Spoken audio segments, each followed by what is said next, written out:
சகரியா தீர்க்கதரிசன புஸ்தகம் 1வது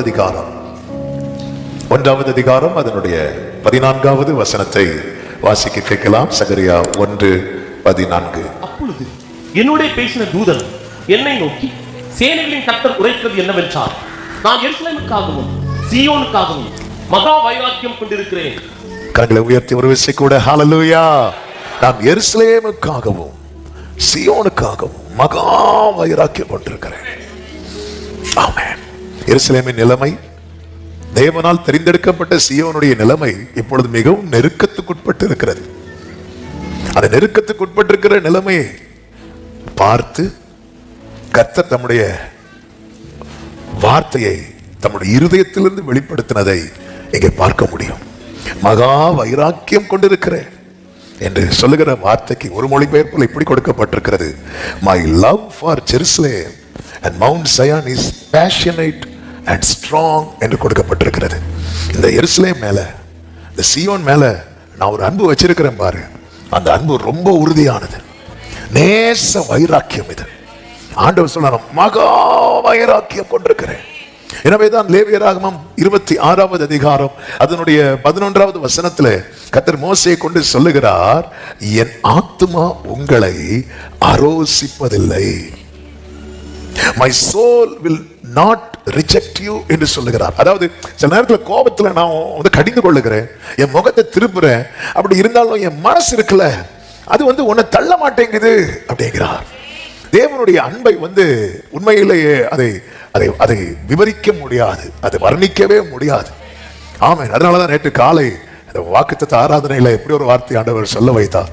சில நேரத்தில் பார்த்தா அவருடைய முகத்துல கோபம், ஆனா மனசுல பாசம். ஹல்லேலூயா. ஆமென். ஒரு தகப்பன் தான் நேசிக்கிற புத்திரனை சிட்சிக்கிறது போல கர்த்தரும் எவரிடத்தில் அன்பு கூர்ந்து யாரை சேர்த்துக்கொள்ள சித்தமா இருக்கிறாரோ அவர்களை எப்படி சிட்சிக்கிறார் தெரியுமா? கடிந்து கொண்டு. யாராவது தகப்பன்மார் பிள்ளைகளை சிரிச்சுட்டே கடிந்து கொள்வாங்களா? இல்ல இல்ல இல்ல.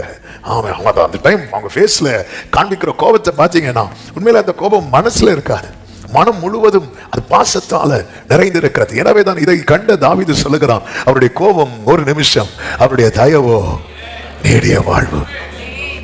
ஒரு தேவ பிள்ளை தேவனுடைய அன்பை புரிந்து அவரை கனப்படுத்த பழக வேண்டும். நான் உங்கள் நடுவில் என் வாசஸ்தலத்தை ஸ்தாபிப்பேன் என்று சொல்லும் போது ஆண்டவருடைய விருப்பம் என்ன? நம்மை தேவன் எதற்காக உண்டாக்கினார் தெரியுமா? அவரோடு கூட வாசம் பண்ணுவதற்காக, அவரோடு கூட வாசம் பண்ணுவதற்காக. இதை ஒரு தேவ பிள்ளை என்றைக்குமே புரிந்து கொள்ள வேண்டும். மனிதனை தேவன் படைத்ததே அப்படிதான். மனிதனை படைத்து அவர் என்ன கண்டார் தெரியுமா? மனிதன் தனிமையாய் இருப்பது நல்லதல்ல. அவர் மனிதனை படைத்ததே அவர் தனியா இருக்கிறதுனால. அவர் தனியா இருக்கிறார், அவர் அன்பாகவே இருக்கிறார். அந்த அன்பை காண்பிக்க ஒரு நபர் தேவை. ஆமென். அவரோடு பழக, அவரோடு உறவாட ஒரு நபர் தேவை. எனவே என்ன செய்கிறார்? ரொம்ப யோசித்து, ரொம்ப பிளான் பண்ணி நமது சாயலால் கர்த்தர் மனிதனை உண்டாக்கினார். ஆனால் மனிதன் தேவைக்காக மட்டும் தேவனை நெருங்குகிறவனாகவும் தேவைகள் சந்திக்கப்படும் போது விட்டு விடுகிறவனாகவும் காணப்படுகிறான். கர்த்தர் இஸ்ரவேல் ஜனங்களை இரத்தத்தால் மீட்கப்படுகிறார்கள். இஸ்ரவேல் ஜனங்களுடைய அவங்களுடைய நடக்கைகளை குறித்து வேதம் நமக்கு காண்பிக்கிறது. நெருக்கம் வரும்போது நெருங்குகிறாங்க, கொஞ்சம் விசாலத்துல விட்டதும் விலகி போறாங்க. இன்னைக்கு அந்த நிலைமை தான் இன்றும் சபைகளில் தொடர்ந்து கொண்டிருப்பது மிக மிக பரிதாபம். அதனால என்ன செய்கிறார் தெரியுமா? இமைப்பொழுது கைவிடுகிறார். தேவன் மிகுந்த இரக்கமுள்ளவராக இருந்தாலும் தேவன் நம்முடைய நீதி தவறி எதுவுமே செய்ய மாட்டார். ஆமென் சொல்லுங்க பார்க்கலாம். இதை வந்து சபை புரிந்து கொள்ள வேண்டும். அவர் ரொம்ப பாசம் உள்ளவர், ரொம்ப அன்புள்ளவர். அதனால நம்ம கண்டுக்க மாட்டார். அப்படி அல்ல. அவருடைய நீதி என்று ஒன்று இருக்கிறது. அந்த நீதி விட்டு எதுவுமே செய்ய மாட்டார். அந்த நீதியின் வெளிப்பாடுதான் நம்முடைய அக்கிரமங்கள் இயேசுவின் மேல் சுமத்தப்பட்ட போது பிதா என்ன செய்கிறார் தெரியுமா? முகத்தை திருப்புகிறார் என்று சொல்லப்பட்டிருக்கிறது. அந்த நேரத்தில் தான் இயேசு கத்துறார், என் தேவனே, என் தேவனே, ஏன் என்னை கைவிட்டீர்? கர்த்தருடைய நாமத்திற்கு மகிமை உண்டாவதாக. அவர் மிகுந்த இரக்கம் உள்ளவர். யாக்கோபை ஆண்டவர் தொட்டார் பார்த்தீங்களா? அது அவருடைய நீதி. காரணம் யாக்கோபு ஏசா விஷயத்துல தப்பு யாருக்கிட்ட இருக்கு அப்படின்னா யாக்கோபு கிட்ட தான் இருக்கிறது. யாக்கோபை நான் சிநேகித்தேன்னு சொல்லி அவனை சிட்சிக்காமல் விடவில்லை. அதனாலதான் சொல்றேன், நீ பயப்படாதே, நான் உன் கூட இருப்பேன். ஆமே, அதை நினைச்சு பயப்படாத, ஆனாலும் உன்னை நான் லைட்டாவது அடிப்பேன், உன்னை நான் சிட்சிக்காம விட மாட்டேன் யாக்கோபே அப்படிப்பார். ஏன்னா நீ பண்ண தப்பெல்லாம் பார்த்து நான் சும்மா இருப்பேன்னு நினைக்கிறியா? ஆமே, உன்னை அழிக்கும்படி அடிக்க மாட்டேன், நீ நல்லா இருக்கணும்னு அடிப்பேன். அல்லேலூயா. தாவீது சொல்லுகிறார், முற்புறத்திலும் பிற்புறத்திலும் நீரனை நெருக்கி உமது கரத்தை என் மேல வைக்கிறேன். அப்படி மனதில் அந்த நேசம் இருக்கிறதுனாலதான் அவர் சொல்ல, சீயோனுக்காக வைராக்கியம் கொண்டேன் அப்படிங்கிறார். ஆண்டவருடைய அந்த வைராக்கியத்தை குறித்து பேசணும்னா நிறைய பேசிட்டே இருக்கலாம். இந்த நாளிலே பேசும்படி கர்த்தர் சிந்தையில கொண்டு வந்த 3 வார்த்தைகளை உங்கள் மத்தியிலே நான் சொல்லி ஜெபிக்க விரும்புகிறேன். ஒன்று, தேவன் நம்மேல் வைத்த அன்பு மிக பெரியது. இதை வந்து டெய்லி சொல்லணும். ஹல்லேலூயா. நம்ம பாடணுமே, நீர் என்ன மறக்கல, என்ன விட்டு விலகல, ஏக்கமுள்ள கண்ணால எங்கேதான் நீங்க, நீர் என்ன வெறுக்கல, தள்ளி தூரம் போகல, கால் கடக்க எனக்காக கடல். ஆண்டவருடைய அன்பு, அந்த அன்பின் வெளிப்பாடாக கர்த்தர் ஓசியா என்கிற தீர்க்கதரிசியை பார்த்து சொல்றாரு, 1வது அதிகாரம் 2வது வசனத்துல, நீ என்ன பண்ணு, ஒரு சோர ஸ்திரீயையும் சோர பிள்ளைகளையும் உன்னிடமாய் சேர்த்துக்கொள் அப்படிங்கிறார். தேசம் கர்த்தரை விட்டு விலகி சோரம் போயிட்டு, ஆண்டவரை விட்டு தேசம் விலகிட்டு, நீ என்ன பண்ணு, சோர ஸ்திரியை போய் அடின்னு சொல்லல, வெட்டி போடுன்னு சொல்லல, சேர்த்துக்கொள் அப்படிங்கிறான். அந்த காலத்து தீர்க்கதரிசிகள் உண்மையிலே நம்ம சல்யூட் பண்ணணும். ஹல்லேலூயா. எப்படி இருக்கும், என்ன நினைப்பாங்க? ஆமென், ஆமென். வழிவிட்டு நடக்கிற ஒரு ஸ்திரியை நீ போய் சேர்த்துக்கொள். ஆண்டவரே, என்ன ஜாதினே தெரியாதுப்பா, எந்த சர்ச்சுக்கு போறாங்கன்னே தெரியாதுப்பா, நீங்க ஒரு பயோடேட்டா தந்து இருக்கிறீங்க, முதல் லைனே பார்த்தாலே ஆமென். நீ அந்த பழைய பாட்டு தீர்க்கதரிசிகள் பார்த்தீங்கன்னா ஆண்டவர் சொல்லுவார், மொட்டை போடு அப்படிமாரு, மொட்டை போடுவாங்க. ஒரு சாம்பல்ல உட்காரு, சாம்பல்ல உட்காருவாங்க. என்ன சொல்ற, அதாவது ஆண்டவருடைய இருதயத்தின் வெளிப்பாடை அவங்க காட்டுவாங்க. ஜனங்கள் புரிந்து கொள்ளும்படி சில அடையாளங்களை அவர்கள் மூலம் கர்த்தர் வைப்பார். அப்படிதான் இஸ்ரவேல் ஜனங்கள் தீட்டுப்பட்டு போயிட்டு, தீட்டுப்பட்டுனா கர்த்தரை விட்டு விலகி சோரம் போயிட்டு, கர்த்தரை விட்டு விலகிட்டாலே ஒருத்தங்க அவுட். ஆமென். நல்ல புரிந்து கொள்ளணும். நான் ஒரு வாரம் ஜெபம் பண்ணாம இருந்தாலும் நான் நல்லா இருக்கிறேன்னு யாருக்குமே சொல்ல முடியாது. ஆமென். ஹல்லேலூயா. அவன் கர்த்தரை விட்டு ஒருத்தங்க விலகிட்டாங்கனாலே கரை ஆட் ஆயிட்டே இருக்கும். அது நமக்கு தெரியாது, அது நமக்கு புரியாது.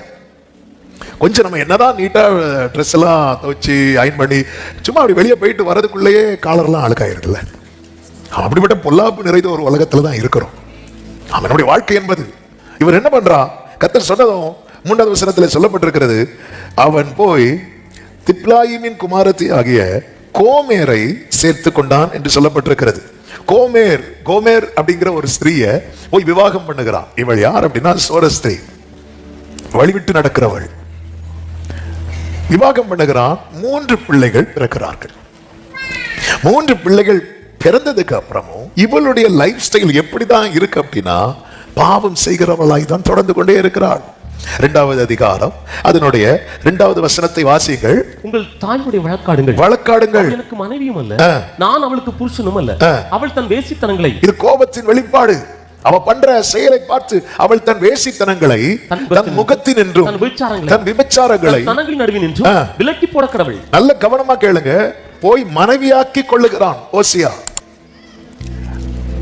மனைவியாக்கி கொள்ளப்பட்டவள் யார் அப்படின்னு பார்த்தா, எந்த தகுதியுமே இல்லாதவள், எந்த தகுதியுமே இல்லாதவள். 100 பேரை தேடி நீங்க போகல, தொலைந்து போன என்ன தேடி வந்தீங்க.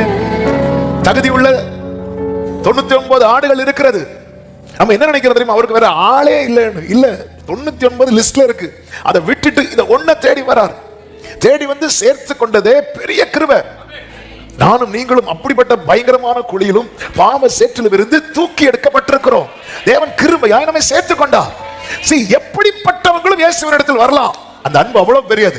ஆனா வந்ததுக்கு அப்புறம் பழைய மார்க்கத்தை விடாம அது தொடரும் போது இந்த இடத்துல அவர் சொல்றாரு, நீ எனக்கு மனைவியும் கிடையாது, நான் உனக்கு புருஷனும் கிடையாது. தேவனை, அதாவது நான் ரட்சிக்கப்படுறதுக்கு முன்னாடி இப்படி வழி தப்பி நடந்தேன், மாம்சமும் மனசும் விரும்புறதை செய்கிற கோபாக்கினின் பிள்ளையா இருக்கிறேன். இப்ப ரட்சிக்கப்பட்டதுக்கு அப்புறம் என் அடையாளம் மாறி இருக்கு, ஆனா என் செயல் மாறலன்னா. அவள் தன் வேசித்தனங்களை தன் முகத்தின் என்றும் தன் விபச்சாரங்களை தன் ஸ்தனங்களின் நடுவில் என்றும் விலக்கி போட கடவுள் அவன் விளக்க மாட்டேங்கிறான்.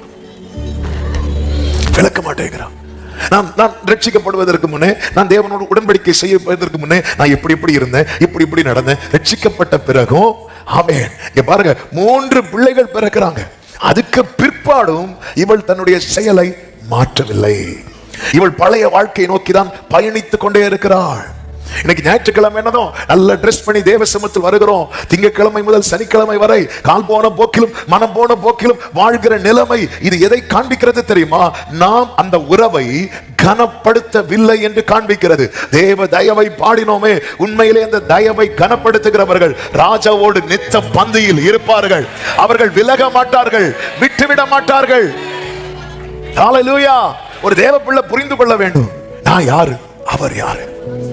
ஆமென். ஒரு தீர்க்கதரிசி வந்து ஒரு சோர ஸ்திரீயை, விபச்சாரத்தில் பழக்கப்பட்ட ஸ்திரீயை, வேசித்தனம் பண்ணி கொண்டிருக்கிற ஸ்திரீயை ஒரு தீர்க்கதரிசி வந்து மேரேஜ் பண்றாருன்னா, ஓ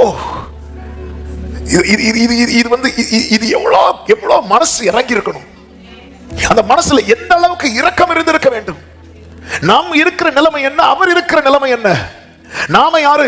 பாவிகளில் பிரதான பாவி என்றால் அவர் யார் தெரியுமா? மகா பரிசுத்தர். ஹல்லேலூயா, ஹல்லேலூயா. அவ்வளோ பெரிய தேவன். கடந்த நாட்கள் முழுவதும் இந்த வார்த்தைகள் என் மனதுக்குள்ளே ஓடிக்கொண்டே இருந்தது. நீ யாரு, நான் யார்? ஆமென். நீ யாரு, நான் யாரு? ஆண்டவரே, நான் ஒண்ணுமே இல்லை ஆண்டவர், ஒண்ணும் இல்லைன்னு சொல்றதுக்கு கூட.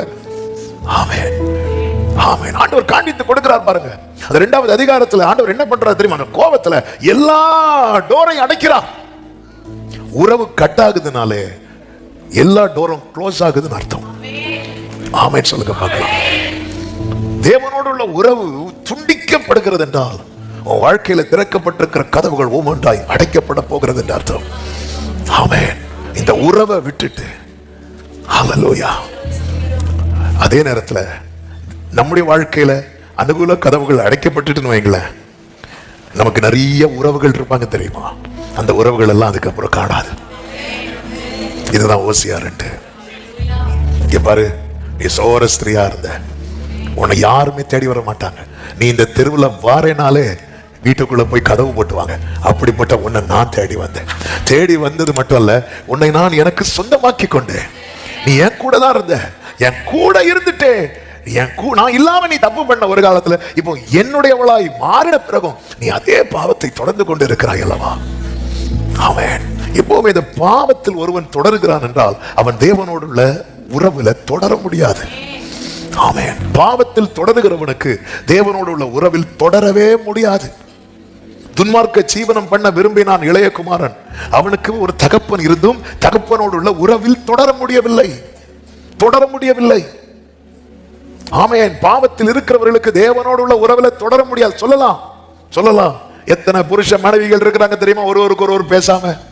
கேட்டா சொல்லலாம், அவங்க என்னுடைய ஹஸ்பண்ட், இவங்க என்னுடைய வைஃப், அவங்க என்னுடைய அப்பா, இவங்க என்னுடைய பிள்ளை. ஒரு டச் இருக்காது, ஒரு உறவு இருக்காது. ஹல்லேலூயா. அவர் பார்க்கிறார், வெயிட் பண்றார் பாருங்க. முதல் பிள்ளை பிறக்குது, மாறுவான்னு பார்த்தார், மாறல.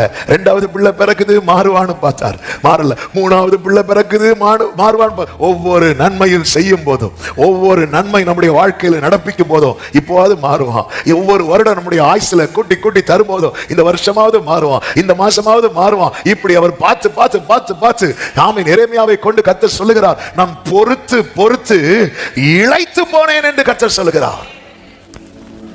நான் பொறுத்து இளைத்து போனேன். அப்ப நியாயப்படி பார்த்தா இப்ப இவளுக்கு என்ன கொடுக்கணும் அப்படின்னா தள்ளுதற் சீட்டை கொடுக்கணும். ஆமென். நியாயப்படி பார்த்தா 3 பிள்ளைங்க பிறந்ததுக்கு அப்புறமும் இவள் தன் சோர மார்க்கத்தை, இவள் தன் விபச்சாரத்தை, இவள் தன் வேசித்தனத்தை விடாமல் தொடர்ந்து கொண்டிருப்பதை பார்க்கும்போது இவளுக்கு என்னதான் கொடுக்கணும் அப்படின்னா டைவர்ஸ் நோட்டீஸ் தான் கொடுக்கணும். அப்படி கொடுக்கப்பட வேண்டிய இடத்துல கர்த்தர் மீண்டும் ஓசியா கிட்ட பேசுறார். 3வது அதிகாரம் 1வது வசனத்தை வாசியுங்கள். பின்பு கர்த்தர் என்னை நோக்கி அந்நிய தேவர்களை மதித்து திராட்சரசமுள்ள பாத்திரங்களை விரும்புகிறவர்களான இஸ்ரவேல் புத்திரர் பேரில் கர்த்தர் வைத்திருக்கிற அன்புக்கு ஒப்பாக நீ இன்னும் போ. ஆமென். இவர் டைவர்ஸுக்கு ரெடி ஆகிறார். ஓசியா டைவர்ஸுக்கு ரெடி ஆயிட்டு இருக்கும் போது, ஓசியாவே என்ன ஆண்டவரே, நீ இன்னும் போய் தன் நேசரால் நேசிக்கப்பட்டவளும் விபச்சாரியமான ஒரு ஸ்திரீயை நேசித்துக்கொள் என்று சொன்னார். நீ இன்னும் போய் அவளை நேசி. அடுத்த வசனத்தில் சொல்லப்பட்டிருக்கிறது, அப்பொழுது நான் அவளை எனக்கு 15 வெள்ளி காசு. இப்போ அப்படியெல்லாம் நேசிக்க முடியாது. ஏன்னா இப்ப அவ வேறொரு பிடியில இருக்கிறா. அதுதான் பாவ பிடி. இப்போ நேச வெளிப்பாடு என்ன தெரியுமா? கிரயம் கொடுக்கணும், கிரயம் கொடுக்கணும். நீ இப்போ டைவர்ஸுக்கு அப்ளை பண்ண. இப்படி சொல்ல வேண்டிய இடத்துல ஆண்டவர் சொல்றார், என் மனம் இன்னும் அந்த அன்பு, நீ போய் நேசி, நீ போய் நேசி, நீ போய் நேசி. அப்பொழுது நான் அவளை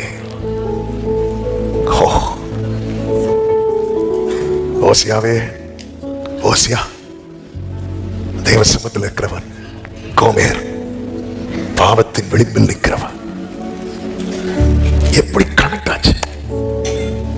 இதுதான் நேசம். அவர் யாருங்க? நாம யாருங்க? ஹல்லேலூயா. கர்த்தர் யார்? நம்ம பல நேரத்தில் இதை உணர்கிறதே இல்லை. சிறந்ததெல்லாம் கூட்டத்தில் இருக்க தரம் இழந்த என்ன தேடி வந்தது. சிறந்ததெல்லாம் கூட்டத்தில் இருக்க தரம் இழந்த. ருசிச்சவங்க கைகளை உயர்த்தி, என்ன தேடுவத நீங்க நிறுத்தல. அன்புக்கு ஒரு எல்லை இல்ல, தேடுவத நீங்க நிறுத்தல. ஓ புதிய துவக்கம் எனக்கு தந்தீங்க, உங்க தோளின் மீது சுமந்து வந்தீங்க. நீர் என்ன மறக்கல, நீர் என்ன மறக்கல, என்ன விட்டு விலகல. ஏக்கமுள்ள கண்ணால ஏகிதான் நீங்க, நீர் என்ன வெறுக்கல. ஆமென். கால் கடக்க எனக்காக கடல். ஆமென். அந்த கோபத்தின் உச்சத்தை ஊற்ற வேண்டிய இடத்துல பாசத்தின் மிகுதியை ஊற்றி என்னை மீட்டுக் கொண்ட என் ஆண்டவருக்கு ஸ்தோத்திரம் என்று சொல்லுகிறவர்கள் நல்ல கரங்களை சற்றி. இந்த கோமேர் யாருன்னு என்கிட்ட கேட்ட நான் சொல்லுவேன், நாதான். ஹல்லேலூயா. கோமேரை மீட்க ஓசியா போனாரு, என்ன மீட்க மேசியா வந்தாரு. ஹல்லேலூயா. ஆமென் சொல்றவங்க நல்ல கையை தட்டி. நம்ம ஓசியாவால மீட்கப்பட்டவங்க அல்ல, மேசியாவால மீட்கப்பட்டவங்க. ஹல்லேலூயா. ஓசியா கொடுத்த கிரயம் 15 வெள்ளி காசு, 1.5 கலம் வார்க்கோதுமை. மேசியா கொடுத்த கிரயம் அவர் பிதாவுக்கு சமமாக இருப்பதை கொள்ளையாடின பொருளாக எண்ணாமல் அடிமையின் ரூபம் எடுத்து தம்மை தாமே வெறுமையாக்கி சிலுவையின் மரண பரியந்தம் தாழ்த்தினவருடைய கிருபைகளுக்காக. சிறந்ததெல்லாம் கூட்டத்தில் இருக்க தரம் இழந்த என்ன தேடி வந்தது. சிறந்ததெல்லாம் ஆமே தரம் இழந்த. முடிந்த அப்படி கைகளை உயர்த்தி சொல்லுவோம், என்ன தேடுவத நீங்க நிறுத்தல, என்ன தேடுவத நீங்க நிறுத்தல. ஓ புதிய துவக்கம் எனக்கு தந்தீங்க, உங்க தோளி மீது சுமந்து வந்தீங்க. நீர் என்ன மறக்கலப்பா, நீர் என்ன மறக்கல, என்ன விட்டு விலகல. ஏக்கமுள்ள கண்ணால ஏகிதான் நீங்க, நீர் என்ன வெறுக்கல, தள்ளி தூரம் போகல. கால்களுக்கு எனக்காக. ஆமென். முதலாவது இந்த கோமேரை ஓசியா விவாகம் பண்ணும்போது எந்த டிமாண்டும் வைக்கல, நீ இப்படி இருக்கணும் அப்படி இருக்கணும் சொல்லல. அவளே மாறுவான்னு பார்த்தார், மாறவே இல்லை. ஆனா இப்பொழுது கிரயம் கொடுத்து வாங்குறார். கிரயம் கொடுத்து வாங்கப்பட்டவளுக்கு என்ன சொல்லுகிறார் என்றால் 3வது வசனத்தை வாசி. அவளை நோக்கி நீ வேசித்தனம் பண்ணாமலும், நீ வேசித்தனம் பண்ணக்கூடாது. கிரயத்துக்கு கொல்லப்பட்டவர்களிடத்துல கர்த்தருடைய எதிர்பார்ப்பு. ஏங்க ஒரு 15 வெள்ளிக்காசுக்கு வாங்கப்பட்டவள்கிட்ட இவ்வளவு காரியத்தை ஓசியா எதிர்பார்ப்பார்னா, அவன் கடைசியில ஒரு ஈட்டி எடுத்து ஒரு விழாவில் குத்துறாங்க, இருந்த கொஞ்சம் ரத்தமும் வெளியே வந்துட்டு கடைசி சொட்டு ரத்தம். வேதம் சொல்கிறது, அவர் அந்த கேடு அடைந்தார் என்னையும் உங்களை மீட்பதற்காக ஆமென். மறுபடியும் மறுபடியும் அந்த மேசியா வந்ததே உண்மையிலே வந்து அவர் பனிஷ் பண்றதுக்கு வருவார்னு பார்த்தா இல்ல இல்ல இல்ல, மறுபடியும் இன்னும் போய் நேசித்துக்கொள். இவ்வளவாய் உலகத்தில் அன்பு, ஆண்டவருடைய அன்பை வந்து மற்றவர்களுக்கு அதை காண்பிக்க தெரியாமல் இருந்த போது தம்முடைய ஒரே பேரான குமாரனை அனுப்பி நான் எவ்வளவு நேசிக்கிறேன் என்பதை ஜனங்களுக்கு காண்பிக்கும்படி தம்முடைய குமாரனை அனுப்பினார். குமாரனும் அதை வெளிப்படுத்தினார், பியூட்டிஃபுல்லா வெளிப்படுத்தினார். அவருடைய ரத்தத்தால நம்மை மீட்டு அவர் கொடுத்த கிரயம் அப்படிப்பட்ட கிரயம், அந்த பாச மிகுதி, பாச மிகுதி. இன்னைக்கு நாம் அவருடையவர்களாக இருக்கிறோம். என்ன கேட்கிறா தெரியுமா? இனி நீ வேசித்தனம் பண்ணாமலும் ஒருவனையும் சேராமலும் அநேக நாள் எனக்காக காத்திரு, உனக்காக நானும் காத்திருவேன். ஹல்லேலூயா, ஹல்லேலூயா. யார் பரிசுத்தமா இருப்பாங்க தெரியுமா? இந்த பாசத்தை உண்மையாய் மதிக்கிறவர்கள், பரலோக பாசத்தை மதிக்கிறவர்கள் பரிசுத்தத்தை அதிகம் நேசிப்பார்கள். ஆமென். அதாவது இதுல என்ன ஒரு மேட்டர்னா, கோமேருக்கு அவளை குறித்து நம்பிக்கை இல்லை, நான் மாறுவேன். ஆனா ஓசியாக்கு நம்பிக்கை இருக்கு. நமக்கெல்லாம் நம்பிக்கை இருக்கு, நம்மளாம் பரிசுத்தம் வாழ்வோம். எனக்கு நம்பிக்கை கிடையாது, ஆனா மேசியாக்கு நம்பிக்கை இருக்கு, இவன் இருப்பான். கிரயம் கொடுத்த போது எதிர்பார்ப்பு ஜாஸ்தி ஆகுது. நீ எனக்காக காத்திரு, நான் உனக்காக பரலோகத்துல உனக்காக நான் இருக்கிறேன், இதை மட்டும் நீ மறந்துடாத. ஆமென். நல்ல புரிந்து. அதனாலதான் வேதம் சொல்லுங்க, நீங்க அழைக்கப்பட்ட அழைப்பை பாருங்கள். இவ்வளவு இவளுக்கு வாழ்க்கை கொடுத்த பிறகும் இவள் வழிமாறி போனது நிமித்தமாய் இவளுக்கு தள்ளுதற் சீட்டு தான் கொடுக்கணும். பிரமாணம் சொல்லுதில்ல, ஒருவள் இப்படிப்பட்ட பாவத்தில் அகப்பட்டா அவளுக்கு என்ன கொடுக்கலாம்? தள்ளுதற் சீட்டு. பிரமாணத்தின்படி பார்த்தா நம்மளெல்லாம் தள்ளி இருக்கணும், ஆனா கிருபையின்படி பார்த்தா நாம தள்ள வேண்டிய என்னையும் உங்களை நீ இன்னும் போய் நேசித்துக்கொள். இந்த நேசம். ஹல்லேலூயா, ஹல்லேலூயா. என்னை கேட்டுக்கொண்டிருக்கிற அன்பு சபையே, யாருக்காக வாழ்ந்து கொண்டிருக்கிறோம்? ஆமென். இந்த அளவுக்கு நேசிக்கிற ஒரு பர்சன் உங்க வாழ்நாள்ல நீங்க பார்த்திருப்பீங்களா? ஆமென். உங்க வாழ்நாள்ல கற்பனையில கூட இப்படி ஒரு பர்சனை நம்மளால கிரியேட் பண்ண முடியுமா? சான்ஸே கிடையாது. உலக நேசங்கள் எல்லாம் முட்களாய் குத்தும் போது நீர் என்ன மறக்க எப்படிங்க என்ன விட்டு விலகல ஏக்கமுள்ள கண்ணால. இன்னும் அந்த கண்கள்ல ஏக்கம் குறையல. இளையகுமாரன் தயங்கி வரும்போது தகப்பன் கண்ணில் இருந்த ஏக்கம். ஆமே, இவனுக்கு அப்பாவை குறித்து இன்னைக்குதான் வெளிச்சமே வந்துச்சு. ஆனா அப்பா டெய்லி அந்த வாசல்ல கதவையும் ஜன்னலையும் திறந்து வைத்து பார்த்து கொண்டே இருக்கிறான். இன்னைக்கு வருவான். அவனுடைய செயலின் நிமித்தம் மூத்த மகன் வெறுக்கிறான், ஆனால் தகப்பனுக்கு வெறுக்க முடியல. இதுதான் தகப்பனுடைய இருதயம். நீங்க திரும்பிட்டீங்கன்னு வைங்கள. ஆமென். அதுதானே ஓசியா 11 கர்த்தர் சொல்லுவார். 11வது அதிகாரம் அதனுடைய 8 முதல் பாருங்கள். எப்ராயிமே, நான் உன்னை எப்படி கைவிடுவேன்? இஸ்ரவேலை நான் உனக்கு எப்படி ஒப்புக் கொடுப்பேன்? நான் உன்னை எப்படி ஆத்மாவை போலாக்குவேன்? உன்னை எப்படி சிபோய்மை போல வைப்பேன்? என் இருதயம் எனக்குள் நீ செய்யறத வச்சு பார்த்தா நான் உன்னை கைவிடணும். ஆனா உன்னை கைவிடணும்னு நினைக்கும் போது என் இருதயம் எனக்குள்ளே குழம்புகிறது. என் பரிதாபங்கள் ஏகமாய் பொங்குகிறது. என் உக்கிர கோபத்தின்படி செய்ய மாட்டேன். கோபம் காட்டுவேன், ஆனா கோபத்துல 2 கோபம் இருக்கு. கொஞ்ச கோபம், கடும் கோபம். ஆமென். ஆண்டவர் நீங்க பைபிள்ல பாத்தீங்கன்னா அவருடைய பிள்ளைகள்கிட்ட காட்டுறதெல்லாம் என்ன கோபம் தெரியுமா? கொஞ்ச கோபம். சத்துருக்கள்கிட்ட காட்டுறதெல்லாம் என்ன கோபம் தெரியுமா? கடும் கோபம். நமக்கு கொடுக்கிற வார்னிங் என்ன தெரியுமா? இந்த கொஞ்ச கோபத்தை எப்படி ஆக்கிறாத? கடுங்கோபம் ஆக்கிறாத. ஆமென். கொஞ்ச கோபத்துலதான் அற்ப காலம் மூண்ட கோபத்தினால் என் முகத்தை உனக்கு இமைப்பொழுது மறைத்தேன். ஆமென். இந்த கோபத்துல அவர் நம்மை பார்த்திட கூடாதுன்னு அவர் மறைக்கிறார். கோபத்துல பார்த்தா எரிஞ்சிரும். அவருடைய கண்கள் அக்னி ஜுவாலை போன்று. அந்த கண்கள்ல நம்ம கிருபையை காண்பித்து வாழ்ந்து கொண்டிருக்கிறோம். அப்படி கோபத்துல நம்மளை பாத்திரக்கூடாதுன்னு அவர் முகத்தை மறைக்கிறார். ஆமென். சில பாருங்க, இந்த அப்சலோம்கிட்ட தாவீது பேசவே மாட்டார். அப்சலோம் ஏன்னா ஒருவனை கொன்றுவான். அவன் அப்சலோம் சொல்லுவார், தாவீது சொல்லுவார், நான் சரி அவனை போச்சல், ஏன்னா பார்த்தா என்ன ஆயிரும்? கோபம் வந்துடும். அதனால சரி அவனை போச்சல், நான் என்ன பார்க்க வேண்டியதில்லை, அவனை போச்சல் அப்படின்னு சொல்லிட்டு அனுப்பி விட்டுருவாரு. அந்த கோபத்துல ஏதாவது பண்ணிடக்கூடாது அப்படிங்கிறதுக்காக அப்சலோம் தாவீதுக்கு ரொம்ப பிடிக்கும், மனசுல பாசம் இருக்கு. ஆனால் அவருடைய செயல் வந்து தாவீதுக்கு கோபத்தை கொடுக்குது. அந்த கோபத்து நிமித்தமா அவனை நான் பார்த்தா ஏதாவது பண்ணிடுவேன், அவனை நான் பார்த்தா ஒருவேளை ஏதாவது திட்டிடுவேன், அவனை பார்த்தா நான் ஏதாவது அடிச்சிருவேன், அதனால அவனை பார்க்க வேண்டாம், யோவாப்ட்ட சொல்ல அவனை பார்க்க வேண்டாம், அவனை போக சொல்லு அப்படின்னு சொல்லிட்டு அனுப்பிடுவார். இது வந்து பாசமுள்ள கோபம், பாசம் உள்ள இருக்கா குழம்புது. ஆமென். அடுத்த வாசத்துல கர்த்தர் சொல்லுகிறார் 10வது வசனத்துல, அவர்கள் கர்த்தரை பின்பற்றுவார்கள், அதாவது கர்த்தரை பின்பற்றுவார்கள், அவர் சிங்கத்தை போல் கர்ஜிப்பார். நம்ம ஆண்டவரை ஃபாலோ பண்ண ஆரம்பிச்சிட்டோம்னு வைங்களேன், ஆண்டவரிடமாய் சாய்ந்துட்டோம்னு வைங்களேன், கர்த்தர் எப்படி கர்ஜிப்பார் தெரியுமா? சிங்கத்தை போல கர்ஜிப்பார். இந்த வேர்டை கவனிங்க, அவர் கர்ஜிக்கும் போது அவர்கள் சந்ததியா மேற்கு திசையிலிருந்து நடுங்கி வருவார்கள். அடுத்த வார்த்தை, எகிப்திலிருந்து குருவிகளைப் போலவும் அசீரியா தேசத்திலிருந்து புறாக்களைப் போலவும். இதெல்லாம் எதை காண்பிக்கிறது என்றால் அடிமைத்தனத்தை காண்பிக்கிறது.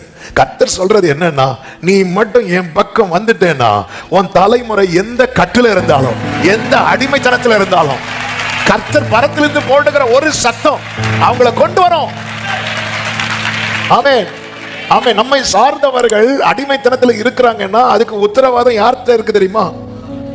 இந்த வேர்டை கவனிங்க, அவர்கள் கர்த்தரை பின்பற்றும் போது அவர் சத்தமிடுவார், எங்கெல்லாம் இருக்கிறாங்களோ பறந்து வருவார்களாம் குருவிகளை போல. ஆண்டவர் பரத்திலிருந்து குமரினாலே எல்லா கட்டும் உடைஞ்சிரும்.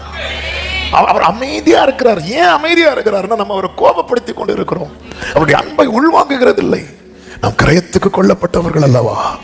ஹல்லேலூயா. என் மீறுதல்களுக்காய் அவர் காயங்கள் பட்டார், என் அக்கிரமங்களுக்காய் அவர் நொறுக்கப்பட்டார், எனக்காகவே ஆடிகள் பட்டார், என்னை உயர்த்த தம்மை தாழ்த்தினார், என்னை உயர்த்த தம்மை தாழ்த்தினார். கோமேரே, இப்போ ஓசியா இவ்வளவு கிரயம் கொடுக்க காரணம் என்ன? நீ வழி விலகினதுனால. ஆமென். நீ பழைய காரியத்தை விடாம பின்பற்றினதுனால இன்னைக்கு உனக்காக கிரயம் கொடுக்க வேண்டியதாயிற்று, கிரயம் கொடுக்க வேண்டியதாயிற்று. நாம் ஆண்டவர் வந்து மனிதனை படைத்து தம்முடைய சாயலாக படைத்து நல்லா வச்சிருந்தார். விலகி போயிட்டான், சோரம் போயிட்டான்.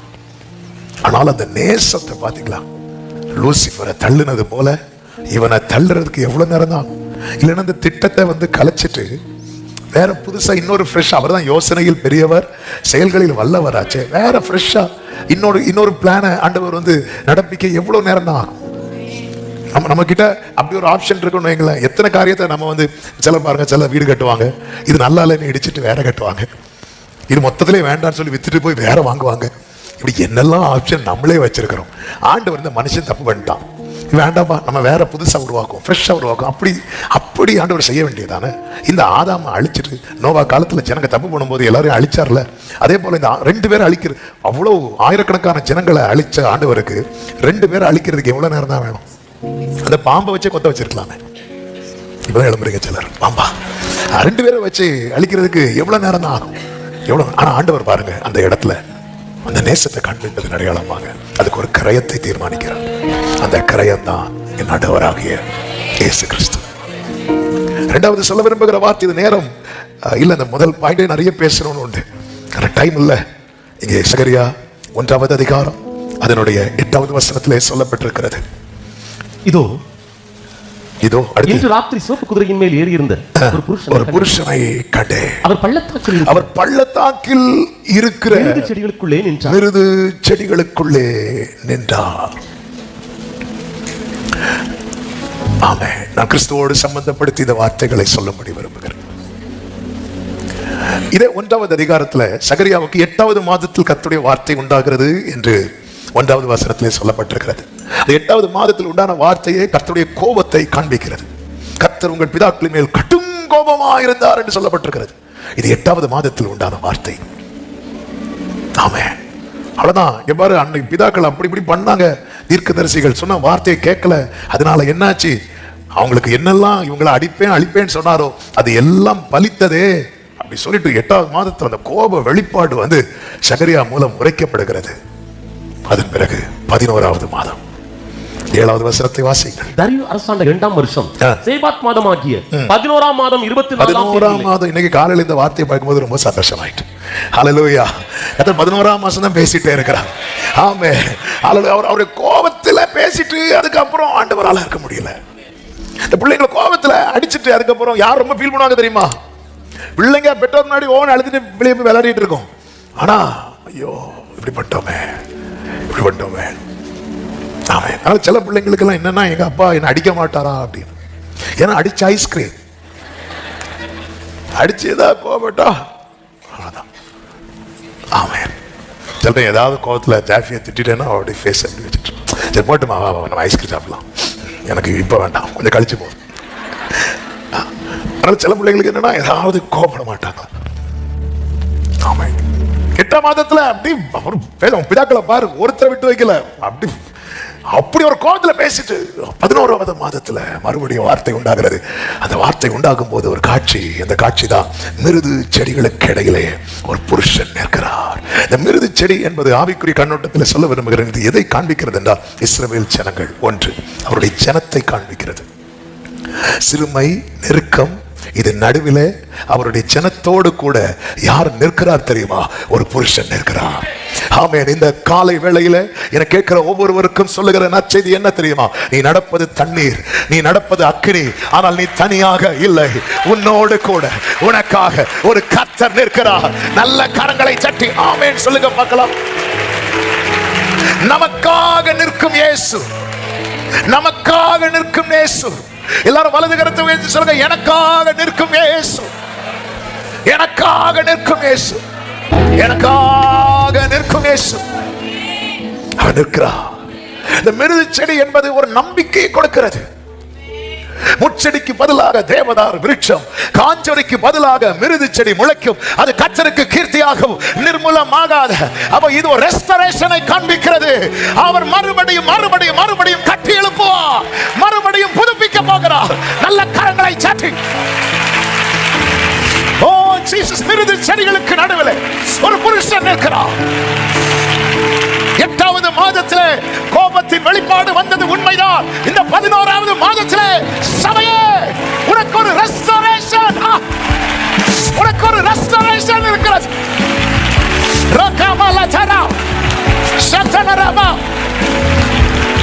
இந்த 11வது மாதத்திலே மிகவும் சிறுமைப்பட்டு நொறுக்கப்பட்டு எந்த மட்டும் இறங்காதிருப்பீர் என்ற கேள்வியோடு என்னைக்கு ஆண்டவரே எனக்கு ஒரு வாசலை திறக்க போறீங்க?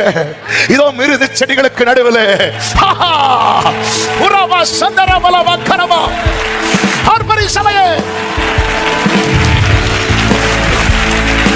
எனக்கு ரெஸ்டரேஷன் இருக்கிறது. என்னுடைய தொய்ந்து போன ஆவிக்குரிய ஜீவியம் மீண்டும் கட்டி எழுப்பப்பட போகிறது. நஷ்டப்பட்ட மேன்மை திரும்ப கிடைக்க போகிறது. ஆமென். ஹல்லேலூயா, ஹல்லேலூயா. நமக்காக நிற்கிறவர், நமக்காக நிற்கிறவர். ஆமென். ஹல்லேலூயா. கர்த்தருக்கு மாத்திரம் மகிமை உண்டாவதாக. ஆமென். எசாயா 41:17 முதல் நீங்க படிச்சீங்கன்னா தெரியும். சிறுமை எளிமை மாணவர்கள் தண்ணீர் தேடி அது கிடையாமல் அவர்கள் நாவு தாகத்தால் வரலும் போது கர்த்தராகிய நான் அவர்களுக்கு செவி கொடுத்து நான் அவர்களை கைவிடாதிருப்பேன். அவர்களுக்காக என்ன செய்வேனா? ஆறுகளை உண்டாக்குவேன், ஊற்றுகளை திறப்பேன், வனாந்திரத்தை தண்ணீர் தடாகமாகும், வறண்ட பூமியை நீர்க்கேணிகளும் ஆக்கி வனாந்திரத்தில் கேதுரு மரங்களையும் சித்தி மரங்களையும் மிருது செடிகளையும் உண்டு பண்ணுவேன். இது எதை காண்பிக்கிறது தெரியுமா? உனக்கு நான் செய்ய போகிறதை கர்த்தருடைய கரம் இதை செய்ததென்று இஸ்ரவேலின் பரிசுத்தர் அதை படைத்தார் என்று யாவரும் கண்டு உணர்ந்து சிந்தித்து அறிவார்கள். அவன் உன் வனாந்திரத்தை பார்த்தாங்கல்ல, உன் வனாந்திரத்தில் நான் மிருது செடியை உண்டாக்குறத பார்க்க போறான். ஹல்லேலூயா, ஹல்லேலூயா. புதுப்பிக்கிறார், புதுப்பிக்கிறார். இந்த 11வது மாதத்துல இந்த வார்த்தையை மெடிடேட் பண்ணிட்டு இருக்கும்போது கர்த்தருடைய ஆவியானவர் உள்ளத்திலே வைத்த சில தீர்க்க தரிசன வார்த்தை இதுதான். ஆமென். நீ கோபத்தில் அடிக்கப்பட்டவனாய் தான் எல்லாருக்கும் தெரிகிறது. ஆனால் இதோ உன்னை புதுப்பிக்கிறவர், இழந்த எல்லாவற்றையும் திருப்பி தருகிறவர். ஆமென், ஆமென் சொல்லுங்க பார்க்கலாம். ஹல்லேலூயா, ஹல்லேலூயா. கர்த்தருக்கு மகிமை உண்டாவதாக. அவர் புதுப்பிக்கிறவர், மிருது செடிகளை நடுவில் நிற்கிறார்.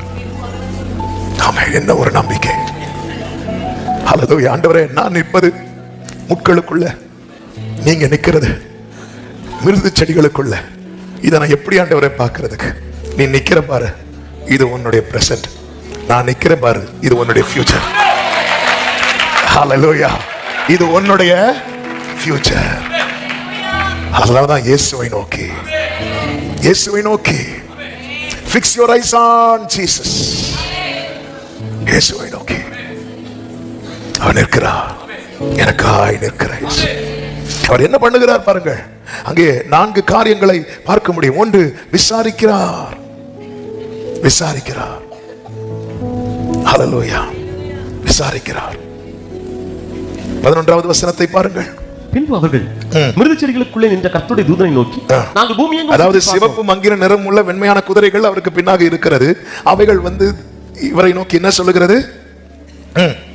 வாசிங்க. நாங்கள் பூமியெங்கும் சுற்றி பார்த்தோம், இதோ பூமி முழுவதும் அமைதலும் அமெரிக்கையுமாய் இருக்கிறது என்றார். விசாரிக்கிறார். ஆமா, எப்படி இருக்கு? எல்லாம் விசாரிக்கிறார். விசாரித்தறிகிறவர். ஒரு தகப்பன் தன் மகனை அழைத்துக் கொண்டு வருகிறார். இயேசு கேட்கிறார், இது இவனுக்கு உண்டாகி எவ்வளவு காலம் ஆயிற்று அப்படின்னு கேட்கிறார். இதுக்கு இந்த வார்த்தையை சொல்றேன் தெரியுமா? உன்னை விசாரிப்பாரட்ட சியோன் சொல்லி உனக்கு தள்ளுண்டவள் என்று பெயரிட்டாங்க. இவளை கேட்கறதுக்கு, இவனை கேட்கறதுக்கு யாரும் இல்லைன்னு இதோ ஒருவர் நிற்கிறார். மிருது செடிகளுக்கு நடுவில் உன்னை கிரயம் கொடுத்து மீட்டவன் நிற்கிறார். ஆமென் சொல்லுங்க பார்க்கலாம். அவர் விசாரிக்கிறார். அவரை பார்க்கும் போதே எனக்கு ஃபியூச்சர் தெரியுது. ஹல்லேலூயா. இதை எப்படி எக்ஸ்பிளைன் பண்ணேன்னு தெரியல. அவரை பார்க்கும் போது எனக்கு ஃபியூச்சர் தெரியுது. இந்த காலை வேளையில ஆண்டவரே, என் கண்ணுக்கு முன்னாடி எந்த எதிர்காலமே தெரியல அப்படின்னு யாராவது எங்க இருந்தாவது இந்த சத்தத்தை கேட்கறீங்களா? உங்க கண்களை ஏறெடுத்து பாருங்க. உங்க ஃபியூச்சர் தெரியும். உங்க ஃபியூச்சர் தெரியும். இயேசுவை பார்க்கும்போது ஃபியூச்சர் தெரியுது. ஆமென். காஞ்சொலிக்கு பதிலாக மிருது செடிகள், அது கர்த்தருக்கு கீர்த்தியாகும். இந்த வார்த்தை சொல்வதற்கு முன்பதாக தான் ஏசாயா 55 கடைசி இப்ப நான் சொன்ன வார்த்தை எடுக்க வேண்டாம். இந்த வார்த்தை சொல்வதற்கு முன்பதாக தான் கர்த்தர் தீர்க்கதரிசியை கொண்டு என்ன பேசுவார் தெரியுமா? ஆமென். எப்படி மழை வெறுமையாய் திரும்பாம அது இந்த பூமியிலே ஆமென் நனைத்து புல்லை முளைப்பிக்குமோ, அப்படியே என் வாயிலிருந்து புறப்படுகிற வசனமும் இருக்கும். அது வெறுமையா என்னிடத்தில் திரும்பாமல் அது நான் விரும்புகிறதை செய்து. ஆமென் சொல்லுங்க பார்க்கலாம். ஆமென். விசாரிக்கிறார். விசாரிக்கிறது மட்டும் இல்ல, இதை கேட்டதும் அடுத்து என்ன செய்யறார் பாருங்க. 12வது வசனம். அப்பொழுது கர்த்தருடைய தூதன் மறுமொழியாக, தேனிகளின் கர்த்தாவே, இந்த 70 வருஷமாய் நீ கோபம் கொண்டிருக்கிற எருசலேமின் மேலும் யூதா பட்டணங்களின் மேலும் எந்த மட்டும் இறங்காதிருப்பீர். பரிதபிக்கிறார். பரிதபிக்கிறார். எனக்காக பரிதபிக்கிறவர். ஒரு கொன்னை வாய் உடையவனை இயேசுவினிடத்திலே கொண்டு வரும்போது அவன் நிலைமையை பார்த்து இயேசு என்ன செய்தார் என்று சொல்லப்பட்டிருக்கிறது தெரியுமா? பெருமூச்சு விட்டாராம். அப்படி பெருமூச்சு விட்டுதான் அவர் எப்பச்சா என்று சொன்னார். அப்படி பெருமூச்சு விட்டார். பரிதபிக்கிறார். எனக்காக பரிதபிக்கிறவர். அவர் பரிதபிக்கிறவர் மாத்திரமல்ல, பரிந்து பேசுகிறார். எந்த மட்டும் இறங்காதிருப்பீர்.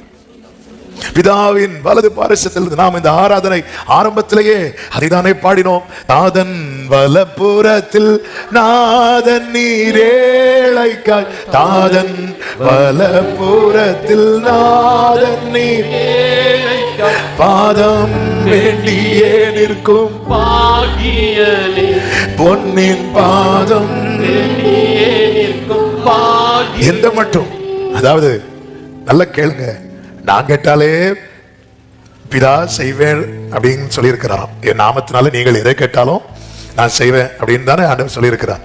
அப்போ நமக்காக இயேசு பிதா பக்கத்துல இருந்து இப்படி இப்படி இந்த பிக்சர் காண்பிக்கும் போது பிதா வந்து ரொம்ப பயங்கரமானவரோ, இயேசு ரொம்ப அன்பாரோ அப்படி இல்லை. அவர் பிதாவின் தற்சொரூபம்.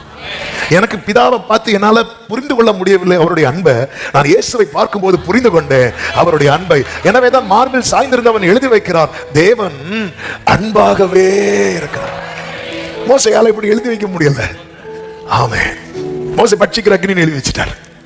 ஆனா மோசே ஃப்ரெண்ட் மாதிரி சிலர் எழுதுறதும் மேல நிற்பாங்க. நமக்கு எழுதி வச்சார் மோசே. மனுஷனுடைய ஆயுசு நாட்கள் 70, பலத்தின் மிகுதினா 80. மோசே 120 வயசு. அது எப்படி மோசே நேரா வந்து பேசணும்னு வச்சிருக்கிறேன். ஆமென். ஹல்லேலூயா. நீங்க ஒரு பட்சிக்கிற அக்னின்னு போட்டுட்டு நீங்க என்னடா முகமுகமா ஒரு பட்சிக்கிற அக்கினி அடிபட்டு எல்லையை போட்டுட்டு உள்ள போய் நம்மளால சொல்ற எனக்கு உங்களை பார்க்கணும். ஆண்டவர் மிரட்டுறாரு, என்ன பார்த்தா உயிரோடலாம் இருக்க மாட்டார், எனக்கு பார்க்கணும். ஆமென். இவங்க தேவனுடைய அன்பை அனுபவித்தார்கள், இவர்களால தேவனுடைய அன்பை வெளிப்படுத்த முடியல.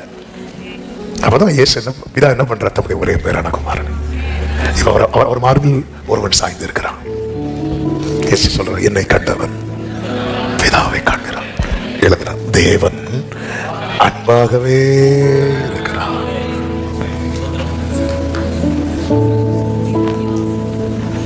எந்த மட்டும் இறங்காதிருப்பீர் ஆண்டவரே. ஆமென்.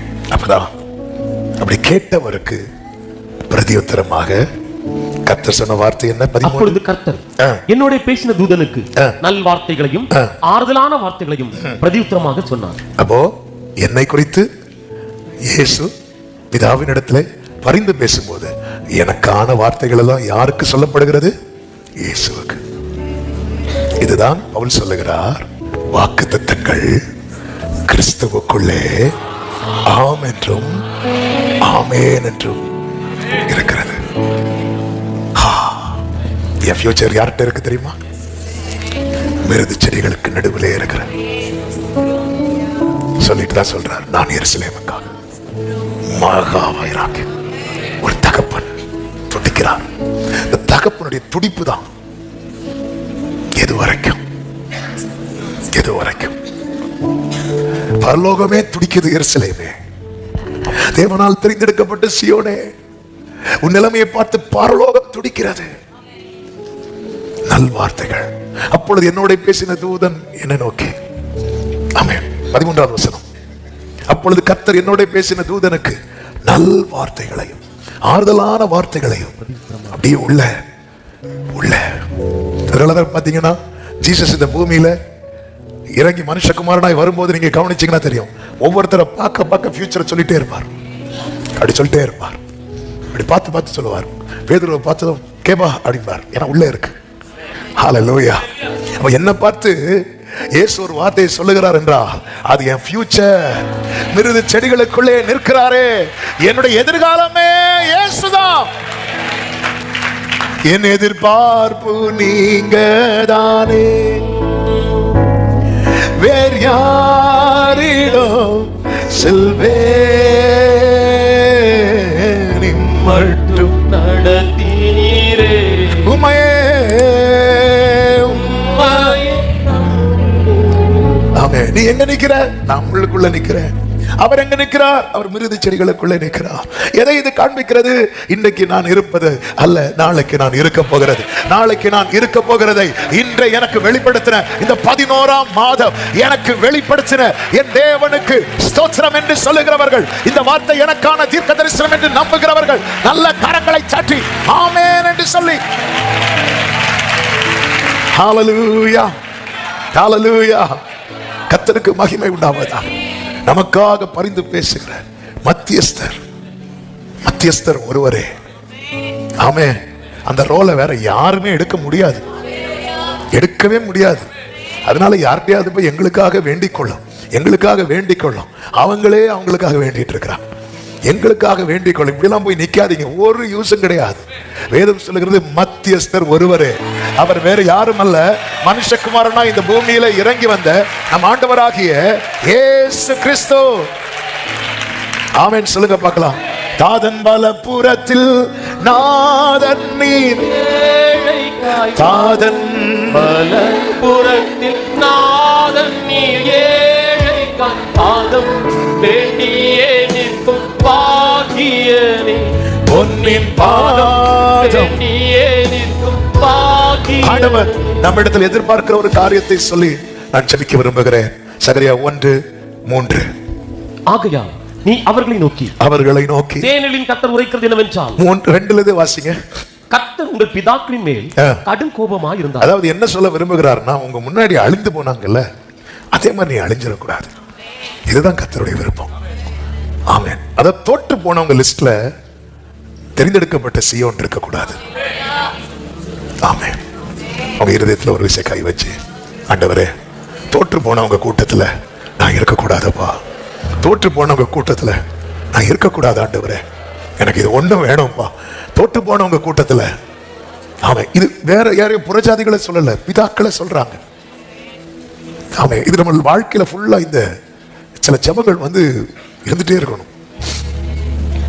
ஆமே, தோற்று போனவங்க கூட்டத்துல. அதனால கர்த்தர் சொல்றாரு, ஆகையால் நீ அவர்களை நோக்கி சேனைகளின் கர்த்தர் உரைக்கிறது என்னவென்றால், என்னிடத்தில் திரும்புங்கள் என்று சேனைகளின் கர்த்தர் சொல்லுகிறார்.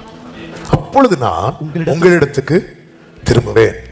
அதாவது ஆண்டவர் திரும்பிட்டார்னாலே எல்லாமே மாறிடும். உங்க வாழ்க்கை மிருது செடியா மாறும், மிருது செடியா மாறும். ஃபியூச்சர் இருக்கு, என்னை குறித்த தேவ திட்டம் பெருசா இருக்கு. ஆனா நான் என்ன பண்றேன், நான் திரும்ப மாட்டேங்கிறேன். அப்படி சொல்ல, நீ திரும்ப, நான் இப்படி முகத்தை அப்படி காட்டிட்டேன்னு வச்சுக்கோயேன், உன் முச்செடிக்கு பதிலாக தேவதார விருட்சம். சரி, இதுதான் உன் வாழ்க்கை. முள் அல்ல தேவ திட்டம், மிருது செடி. இந்த ஒரு பரலோக ஆசீர்வாதத்தை காண்பிக்கிறது. எவ்வளவு மேன்மையை வச்சிருக்கிறார். இந்த 11வது மாதத்துல கர்த்தர் மறுபடியும் சபைக்கு சொல்லுகிறார், நீ என்னிடத்தில் திரும்ப. கர்த்தரிடத்தில் திரும்ப நம்ம கவனிக்க வேண்டிய முக்கியமான காரியம் தான் அதனுடைய 4வது வசனத்திலே சொல்லப்பட்டிருக்கிறது, உங்கள் பிதாக்களை போல. உங்க பிதாக்களை போல. அதாவது தோற்று போனாங்க பாருங்க உங்களுக்கு முன்னாடி இருந்து. ஆமே, அதாவது வேதத்துல நீங்க பாத்தீங்கன்னா நம்முடைய வாழ்க்கையிலும் நாம் பார்த்தால் நமக்கு முன் ஓட்டம் ஓடி முடித்தவர்கள் ஜெயித்தவர்களும் உண்டு, தோற்றவர்களும் உண்டு. நமக்கு தெரியும், ஜெயித்தவர்களும் உண்டு, தோற்றவர்களும் உண்டு. வேதத்திலையும் ஜெயித்தவர்கள் உண்டு, தோற்றவர்கள் உண்டு. அவங்க எல்லாருமே ரட்சிக்கப்பட்டவங்க தான், இல்லைன்னு இல்லை. ஆனா ஓட்டத்தை ஜெயமா ஓடி முடிக்காமல் தோற்று போனவர்கள் அநேகம் உண்டு. சிலருடைய ஓட்ட முடிவெல்லாம் பார்க்கும்போது ரொம்ப வேதனையாக, பரிதாபமாக இருக்கும், ரொம்ப பரிதாபமா இருக்கும். கடைசியாக வாயை திறந்து இயேசுவேன்னு கூட சொல்ல முடியாத ஒரு புறஜாதி எல்லாம் நான் சொல்வது, நல்ல ஊழியம் செஞ்சாங்க ஒரு காலத்துல. ஆனால் அதன் பிறகு வழிமாறி கர்த்தர் எத்தனையோ தருணங்களை கொடுத்தும் அவங்க திரும்பி வர மனம் இல்லாமல் இன்னும் சீர்கட்டு போய் வழிமாறி போய் கடைசியில் ஒரு பெரிய பலவீனத்தில் அகப்பட்டு சில நாட்கள் படுத்த படுக்கையில் இருந்து அந்த நேரத்தில் ஒருத்தரை போய் நீங்க வாய் திறந்து இயேசுவேன்னு சொல்லுங்கன்னு சொல்றாங்க. இவரால் முடியல. தொற்று போனவர்கள் இருக்கிறார்கள், இந்த காலத்திலும் இருக்கிறார்கள், அந்த காலத்திலும் இருக்கிறார்கள். எனவே தான் அவங்கள மாதிரி இருந்துடாதீங்க. அவங்க என்ன பண்ணாங்க, முந்தின தீர்க்கதரிசிகள் அவர்களை நோக்கி உங்கள் பொல்லாத வழிகளையும் உங்கள் பொல்லாத கிரியைகளை விட்டு திரும்புங்கள் என்று சேனைகளின் கர்த்தர் சொல்லுகிறார்கள் என்று கூப்பிட்டாங்க. அப்படி சத்தம் போட்டு கூப்பிட்டாங்க, அப்படி பண்ணாதப்பா, அப்படி பண்ணாதப்பா, அப்படி பண்ணாத. ஆனால் அவர்களோ எனக்கு செவி கொடாமல் என்னை கவனியாமலும் போனார்கள். கூப்பிட்டது யாரு? தீர்க்கதரிசிகள். ஆண்டவர் அதை எப்படி கொண்டு வராரு தெரியுமா? எனக்கு செவி கொடுக்கல. அவங்க என்ன நினைச்சாங்க தெரியுமா? இந்த தீர்க்கதரிசிக்கு வேலையே இதுதான். இந்த எரேமியாவே இப்படிதான், சும்மா இப்படிதான் பேசிட்டு இருப்பான். அது எசேக்கியேல் வாயை திறந்தாலே அப்படிதான் பேசிட்டு இருப்பான். இன்னைக்கு எல்லாருமே அப்படிதான் பாக்குறாங்க. ஊழியக்காரங்க இவங்க இப்படிதான் பேசுவாங்க, அவங்க அப்படிதான் பண்ணுவாங்க, இவங்க இப்படி. வாக்குத்தத்தத்தை மட்டும் கர்த்தர் எனக்கு தூதனை அனுப்பி பேசினார். ஆமென். ஆண்டவர் அதை எப்படி கொண்டு வர பாருங்க. அவங்க எனக்கு செவி கொடாம என்ன கவனிக்கல. அவங்க என்ன கவனிச்சிருப்பாங்கன்னா அவங்களுக்கு செவி கொடுத்திருப்பாங்க. அதனாலதான் ஒவ்வொரு தூதன் பேசும்போதும், சபைகளுக்கு ஒவ்வொரு தூதன் சொல்லும் போதும், ஆமென், அந்த ஒவ்வொரு தூதனுக்கு ஒவ்வொரு வார்த்தை கொடுக்கப்படும் போதும் அந்த வார்த்தை எப்படி முடிக்கப்படும் தெரியுமா? ஆவியானவர் சபைகளுக்கு சொல்லுகிறதை. அவ்வளவுதான். அது இந்த தூதன் சொல்றது, அந்த தூதன் சொல்றது, இந்த பாஸ்டர் சொல்றது, அந்த பாஸ்டர். இந்த பார்வையில் இருக்கிறவர்களை குறித்து தான் கர்த்தர் சொல்றாரு. அவங்க எனக்கு செவி கொடுக்கல, என்ன கவனிக்கல. இன்னைக்கு அநேகர் ஊழியர்களை தான் கவனிக்கிறாங்க, கர்த்தரை கவனிக்கிறது இல்லை. ஆமென், கர்த்தரை கவனிக்கிறது இல்லை. அதனாலதான் நமக்கு ஏற்ற ஊழியர்களை நாமே தெரிந்தெடுத்துக் கொள்வோம். நமக்கு பிடிச்சது மாதிரி வார்த்தை வரலையா, இன்னைக்கு அவ்வளவுதான்.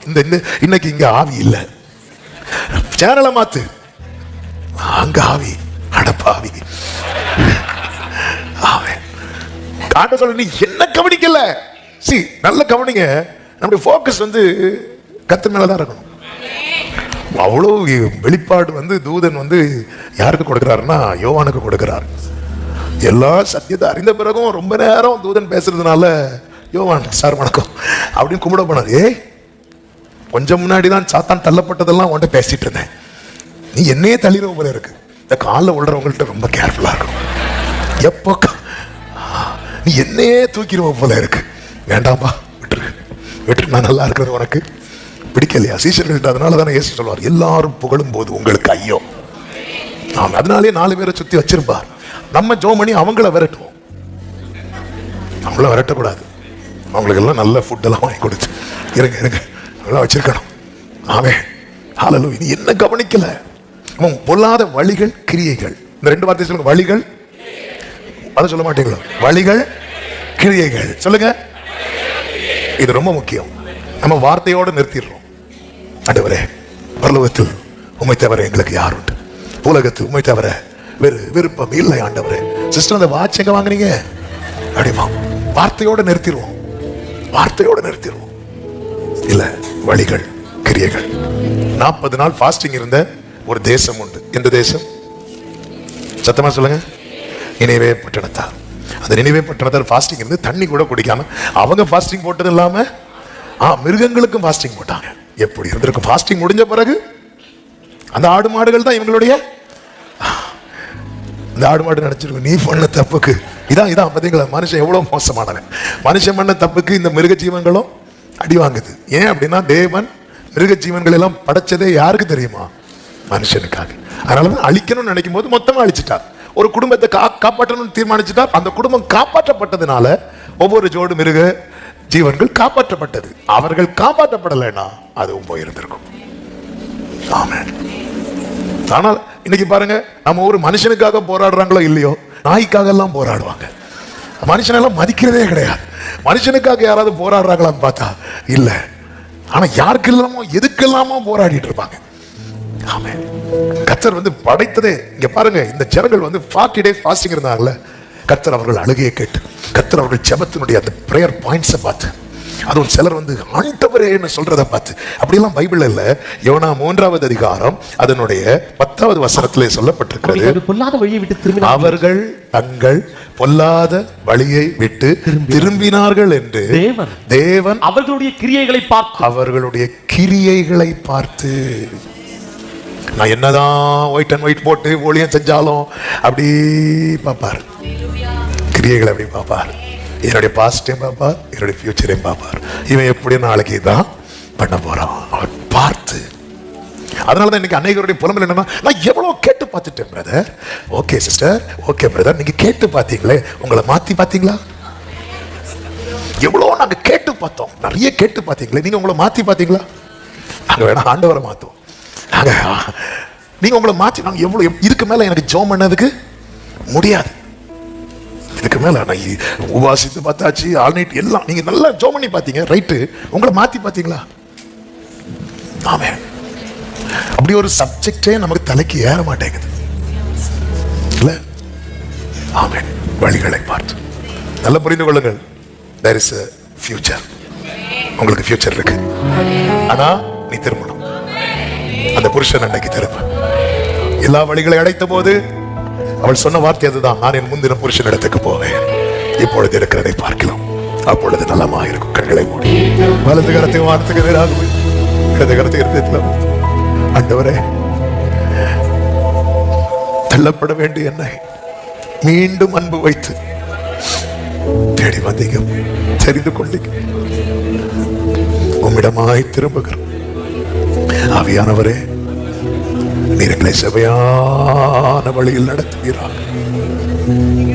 உம்மை கோபப்படுத்தும் செயல் எங்களுக்கு தூரமாவதாக. உம்மையே நோக்கி வாழ கிருபை செய்.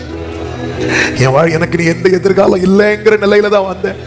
ஆனா நீங்க இன்னைக்கு உண்மை வெளிப்படுத்தினீரே, மிருது செடிகளின் நடுவிலே நிற்கிற புருஷனாக நீர் உம்மை காண்பித்து எனக்கு ஒரு எதிர்காலம் உண்டு என்பதை இந்த நாளிலே நீர் வெளிப்படுத்தின கிருபைகளுக்காக நன்றி அப்பா, நன்றி அப்பா. அர்ப்பணிக்கிறோம். எல்லா மகிமையும் உமக்கே செலுத்துகிறோம். இயேசுவின் நாமத்தில் பிதாவே, ஆமென்.